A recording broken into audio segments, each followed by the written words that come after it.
Coming into this season, there were some things that we needed to see from Arsenal. We needed to cross out some issues that affected us last season. You're talking about a team who was on top of the league for 200 plus days. Talking about 7 months, 8 months on top of the Premier League. And it failed. Because the measure of success in elite sport is trophies. It's not how well you play. It's not how skillful you are. It's not how many thousand passes you're able to string together. It's trophies. Sustained success. Consistent delivering of trophies at the elite level. And what's the measure, the true measure of a great team is to win what? Your league and the Champions League. Now, Arsenal came very close, especially for a team that wasn't expected to be at that level last season. They came ridiculously close, but they failed. And we're supposed to take the failure into the new season and try to win the Premier League title, because that is the level we're at now. We're a team on the cusp of winning. That is the truth. There's a reason why people wouldn't want to call a player like Bukayo Saka a world-class player, right? What they would say is, what has he won? Yeah, it's the truth. Phil Foden has won, 5 Premier League titles at the age of 24. But the success of the team elevates the value of the player. And what has Arsenal learned from last season? That is the question for today. What has Mikel Arteta learned from last season? What has Saliba learned from last season? What has Gabriel Jesus learned from last season? How are we going to manage the entire season? Use the entire squad. Let's break it down. The first thing that Arsenal were accused of so consistently last season is a team that is very emotional. I have it noted down here. An emotional team. An emotional team, especially at the Emirates Stadium. For most teams, your fans are supposed to be your 12th man. They're supposed to push you over the edge. What you see with Arsenal, which relatively is a very young team, and we know the story about young players. What young players do is they tend to make mistakes. They tend to get sucked in. But we're expecting that the experience and the pain of losing last season, the experience of having to play some games towards the edge, too close to the 90 minutes, they love 90 minutes victories. Have we learned anything this season? The evidence suggests otherwise. The evidence suggests that we haven't learned, right?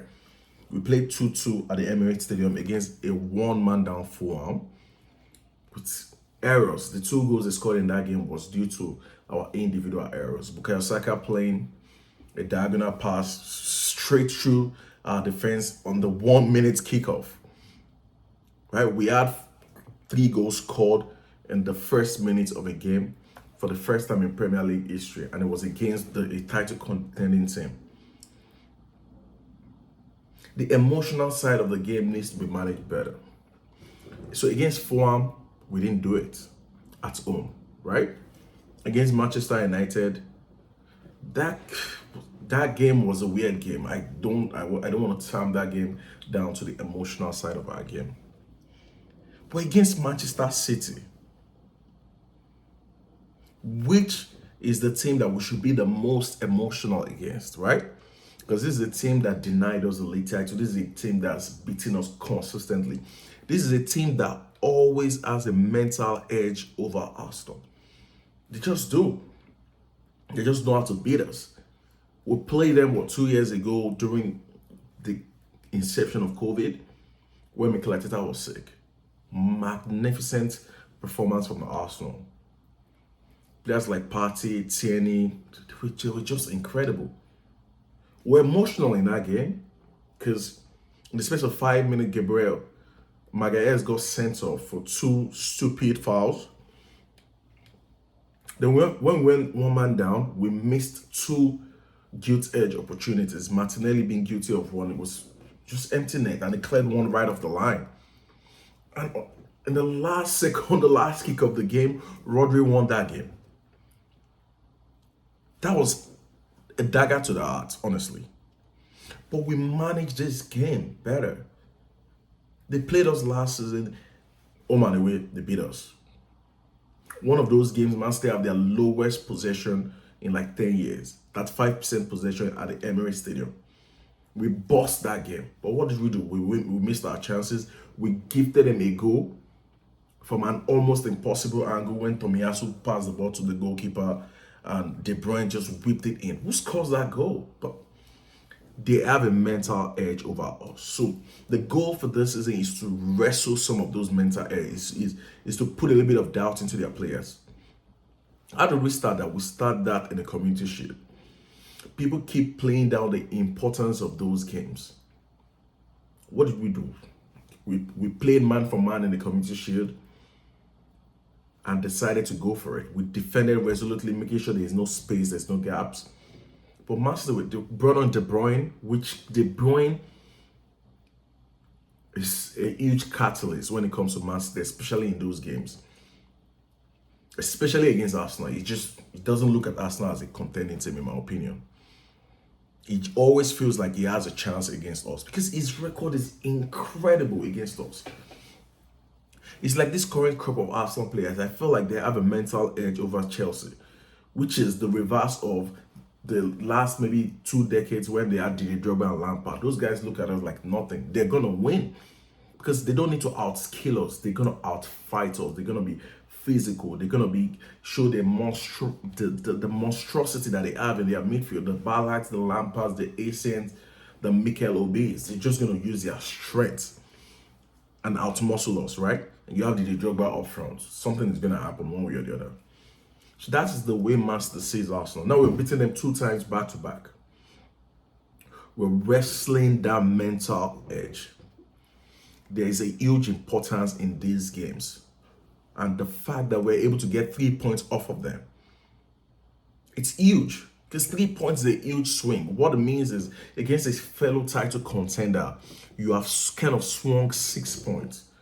Because you're denying them 3 points and you've gotten 3 points. It's also mental.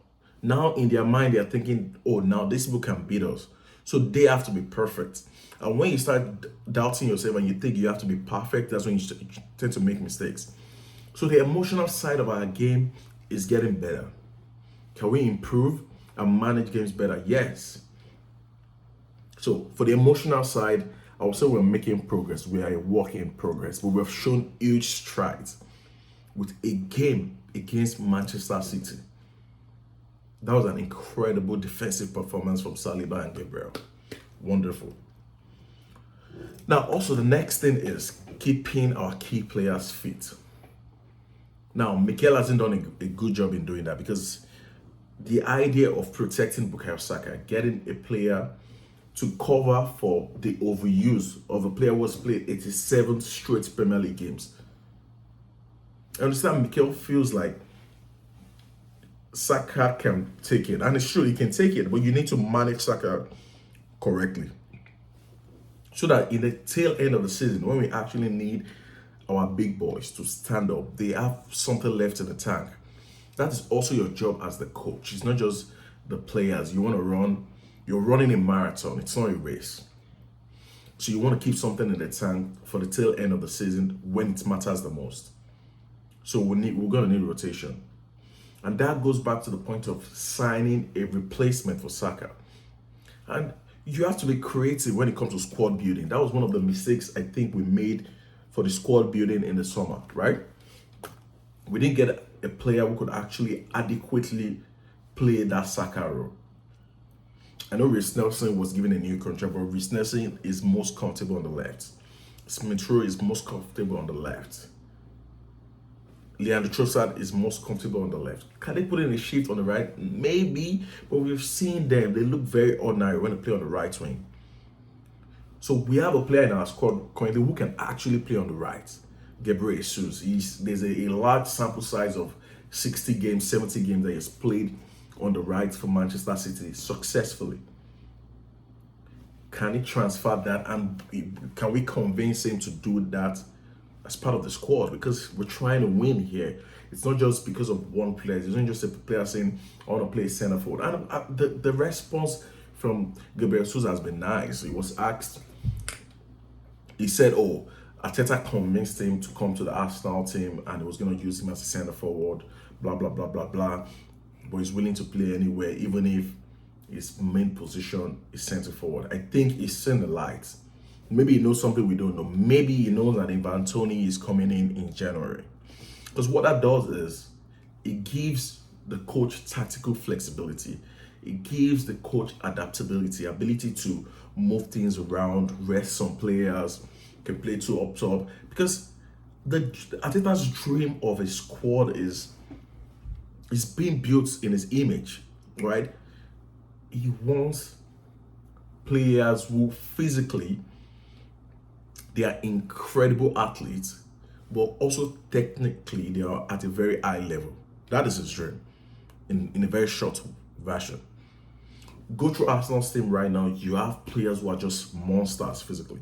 William Saliba, 6'4", Gabriel, 6'3", Kai Havertz, 6'4". You're talking about Declan Rice, 6'2", Thomas Partey, 6'1". This tall, agile, strong players. And when you talk about Martinelli and Bukayo Saka, tenacious players who run the entire width of the pitch to get the ball back. You're talking about Odegaard and Gabriel Jesus, one of the best pressing front four in the world when you include Saka and Martinelli. Right? And you get, I don't know the stats when it comes to how much Tony presses. But I know if he's going to play for Mikel Arteta, he needs to buy in. We want to win the ball back. We want to fall into, what I've noticed about Arsenal this season is the tactical switch during games. We're falling into a deep block 4-4-2, right, when we don't have the ball, with Odegaard and whoever else is within pressing. I've seen some issues with Nketiah pressing because most of the time he's not on the same wavelength as Odegaard, but Nketiah is part of the squad. It is squad games this season. Nketiah has started 7 games for us this season. Just keep that in your mind for a player who most people do not rate, right? We haven't played our front three this season of Bukayo Saka, Martinelli, and Gabriel Jesus. They've been injured. So Saka has been injured this season. Martinelli has been injured this season. Leandro Trossard has been injured twice this season. Gabriel Jesus started the season injured, right? Injured for like the first 4 games. He didn't play. And Thomas Partey has been injured this season. Basically, he's played 2 games this season. So we haven't have our best 3 playing with our best 3 in the midfield. And the defense has been moved around because Zinchenko has been injured this season. And Yorin Timber, who is supposed to be our Swiss Army knife alongside Tomiyasu, giving us tactical flexibility. Because we know Tomiyasu can play right centre-back, left centre-back. Kirill can play left centre-back, left back. Tomiyasu can play right back. But I prefer Tomiyasu in defense anyway. I prefer him at either left back, left centre-back, or right centre-back. Honestly, right, for some reason, right back, he looks weird there. But we've lost Timber for God knows how long. Hopefully he can come back somewhere in March and give us that push towards the end of the season. We've lost Zinchenko for a couple of games this season. So when you bring it all together and you think about it, you analyze holistically, I think Mikel has done a good job. Against Tottenham Hotspur, we had a half-fit Declan Rice with the calf issues, come off at halftime, brought in a Jorginho out of the cold. He made a mistake almost immediately. And the game was just ruined from there. If you have a Declan Rice or Thomas Partey in that game, who are fit and fine, I think we're going to win that game. But that is part of it. If you can't win, don't lose, right? That is what elite teams do. They manage. What you're doing is you're managing yourself through the season. At a point, we're going to catch fire. But you rather want to catch fire. I don't want us to even catch fire now. Right now, manage yourself through the season. get the game, chop the games across the board, and keep going. This is not the time to fire on all cylinders. This is the time to just go through the season. We have magnificent individual footballers to keep us going. At the point, 80-90% of the squad will become fit. Now you have the choice to mix and match. You have a Trossard. Trossard had a magnificent preseason. He's had 2 major injuries this season. He had an hamstring. Now also he's reported to have a torn hamstring again. Hopefully it's not too bad, because that's what we're hearing on Twitter right now, that he's re-injured his hamstring. He came off against Manchester City. So the squad keeps evolving. And the squad will evolve again next summer, because we'll probably let Jorginho go, El Neni go. It's a never-ending process. Yeah, I know people have bought into this 5 stage of the process, blah, blah, blah, blah. Yeah, the stages are based off, you get to a point in the so-called process whereby what you're adding is not the main component, right? Look at Man City. They did a turnover this summer because Gundogan left, and they eat the absolute eye that you can eat in terms of elite sports. They want everything. But they're adding things, little things here and there, but not making holistic changes. We're getting to that position whereby which players can you buy that would exponentially improve the quality of your squad?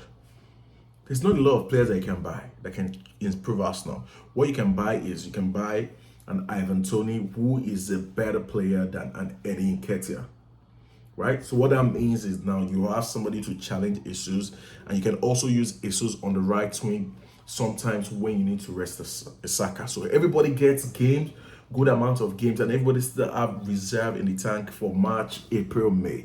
That is the mentality. It's not a mentality about individual players. It's the mentality of the team, the squad. Fabio Vieira, what can you add to the team? He's a GA machine. He gets goals and assists. You know when to use him. 70 minutes in games. You start some games. It was magnificent against Everton. He recycled the balls perfectly. Crossing, very good. We won the game. Like Everton, a physical team. They couldn't touch Fabio Vieira. So that is the evolution of the squad. And Arteta is getting better as the squad is evolving. So kudos to them. Kudos to the entire team. Now it's time to win. So now we're getting to, once the international break is over, we're getting to the second part. We're going to have 4 or 5 games and another international break. So these 4 or 5 games, just win. I don't want you to play magnificently. Win the 4 or 5 games. I'm fine with it. I'm not knee-jerking and saying, oh, you have to play blow teams and wait, blah, blah. No. That's not the point here. The point is to keep chucking away. Then after the next international break, when we're talking about November going forward, now the team will pick up pace, right? Some players who have not had proper preseason because they've been injured, they've had their preseason within the season. Now they can eat. Let's go. This is when we need to go, keep going. So the mentality of the fans and the mentality of the team needs to be adjusted to suit a marathon, not a sprint. Right? We're trying to win. We're trying not to bottle it, right? As people say. So this is a little review of our games so far on the season. 8 games in the Premier League, 2 games in the Champions League, 1 game in the Carabao Cup.